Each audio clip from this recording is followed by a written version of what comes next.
Oh, what's up, y'all? This is Nicky G, your old buddy. Today we're talking about 5 Lifegain Commanders. You know, lately, I've been thinking about gaining life. I mean, we all have just a certain amount of life, but the tricky part is we don't know how much life we have. Could be a few hours, could be 40 years. You get to a certain age and then that time starts to feel smaller. You know, feels like it's running out faster than ever before. But there is a way you can gain life, and that's with one of these dope commanders. The Lifegain archetype has come a fair ways over the past few years, and we're going to get into it, but you need to exercise your punching finger, your button punching finger, and that's going to incrementally get you in shape and gain you 1 nanosecond of life. When you hit that like button, hit the subscribe button, type out a comment, make me laugh, because laughter is the best medicine, dude, and it's right next to Live and Love on the picture frame I stole from Kohl's. Now, the first commander I want to introduce you to is a real weirdo. He's got goo on his hands, or maybe he's a lady, I don't know. Who knows, man? He's got that sweet baldy here. It's an aristocrat payoff right in the command zone. Ellis Il-Kor, the sadistic pilgrim. This guy's 1 white and a black for a legendary creature, il-Kor cleric. It's a 2/2 with death touch. Whenever another creature enters the battlefield under your control, you gain 1 life.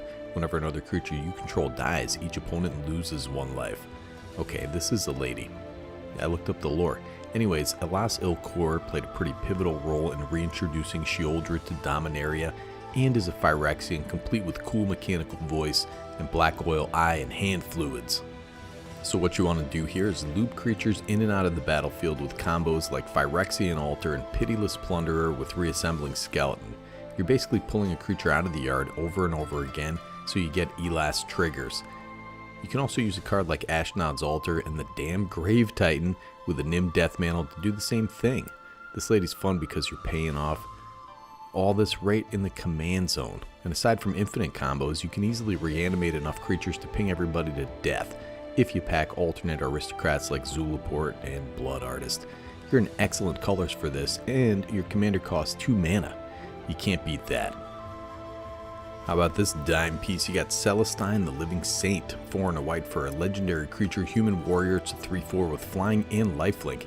It has healing tears, dude, just like Taylor Swift. At the beginning of your end step, return target creature card with mana value X or less from your graveyard to the battlefield, where X is the amount of life you gain this turn. This is a living dang saint, dude. What a diesel angel this is. Wait a second. That's a human, so she's in your dating pool right now, brother. So base level, you're getting a 3-drop. If you can bang in with this evasive flyer. We just talked about sacrificing creatures for value, and this is another excellent way to do that, and a potent commander in her own right. Now, Celestine or Celestine, she reminds me of a nun I grew up with. Works great with cards that sacrifice themselves for some benefit. I mean, Burnished Heart is such a janky mid card, It's mid because half the time it's the best card in the deck, and the other half the time it's the worst. Or Selfless Spirit, look at this guy. He's about to sacrifice himself for you, brother. If that was me, if I was a spirit, I'd sacrifice myself for you. Celestine does all that, and you get the advantage if you can pump her with your faith in the God Emperor of Mankind, or some equipment. Very interesting commander. And if you're a newer player or somebody who just skipped New Capenna, I'd like to introduce you to Queza, the Augur of Agonies. So this is 1 white, blue, and a black for a legendary creature, Cephalid Advisor. It's a 3/4. Whenever you draw a card, target opponent loses 1 life and you gain 1 life.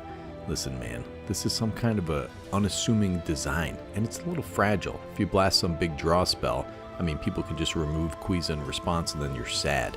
Say you sink a bunch of life into Necrologia, some Swords to Plowshares, targeted Queza, well, now you're dead, brother. The other thing with Queza is that you're not packing enough cards in your deck to hit all your opponents, so you need effects like Vito Spaghetti Man with a side of meatballs, or Sanguine Bond. Now, it's also a 2 mana infinite with Drog Skull Reaver, but you better pack in a way to cast emergency powers because you're going to draw yourself out, brother. Drog Skull. I remember when I packed this guy all the way back in the day, I'm like, wow, this card's really cool looking, oh geez. Never used it in a commander deck. It's too expensive, but you know what, for this deck, should probably be fine. Now, there are a couple vampires that do similar things like Cliffhaven Vampire. Say you draw 3 cards with a draw spell, right? Each card you draw is a separate instance of life gain, so this is effectively doubling the life loss around the table, and at least as far as I know. Otherwise, it would have said 1 or more cards on Queza. It's also a great deck for Approach of the Second Sun. I only had 1 sun. Oh wait, here comes the next little guy. Queza is a fascinating commander, and I have a deck list that I'm going to link right in the description for you, brother.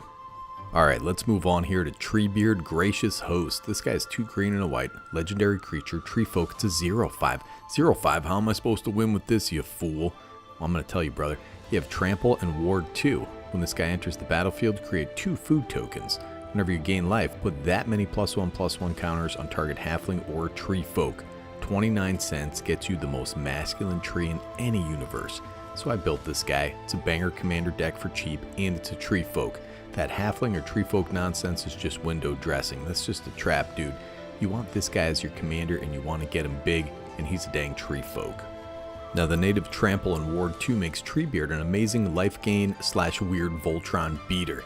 Mostly I just wanted to use prize pig in a deck. You got me. You can put lipstick on a pig, but it's still my wife, dude. I want to talk about some pigs, but I'm going to save that for later. Pigs are magical creatures. So you start off with 2 food. You can kick off the life gain party very nicely with that. Gain 6 life. This guy's already huge. Anyways, check out this card. You have Predator's Rapport. 2 and a green for an instant. Choose target creature you control. You gain life equal to that creature's power plus its toughness. This card, I mean, this is the best version of this, but there are a bunch of pretty worthless cards like this that make a Treebeard shine. Say you sack your 2 food tokens, right? You gain 6 life. Treebeard is a 6/11 at that point. That's neat. After the Predator's Rapport revolves, that's another 17 +1/+1 counters. Bro, I can't even do that math without a calculator. Plus, to get to look at this guy in the hood, man. Sheltering Word.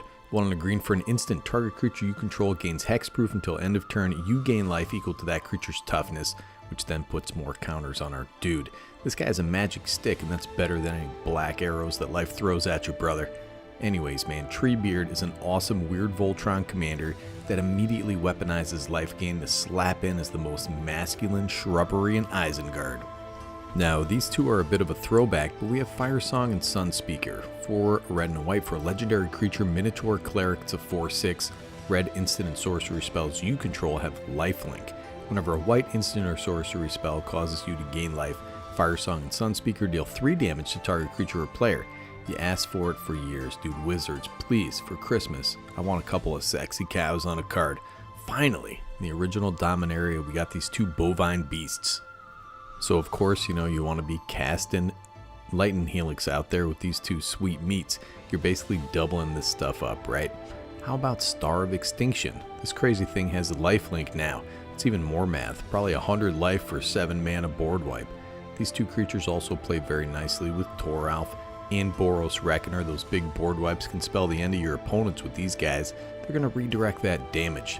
They're also in Boros, so Gisela can really pull her weight, dude.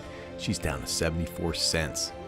Now, if the idea is to gain all that life with those big instants and sorceries, you may want to think about Windcat, also known as Felidar Sovereign, and Test of Endurance. Test of Endurance is really cheap now due to a reprint in Dominaria Remastered about a year ago. Dare everyone to kill you after you wipe the board and stock up 100 life, brother. These 2 men are just wrestling with their weird bulbous bone sticks in their underwear, dude, and that's better commander. And guess what? That's 5 life gain commanders, and I need to go outside and shovel, so that's enough for today, dude. Now listen, they just had the first successful kidney transplant from a pig into a dude, and they used gene editing to make the pig kidney less likely to be rejected. See, you know, so they made the pig more human in that case. And if they made the pig more human, shouldn't they ask permission before they take its kidney? Interesting ethical dilemma for the day. And that's also better commander, dude. This is Nicky G signing off.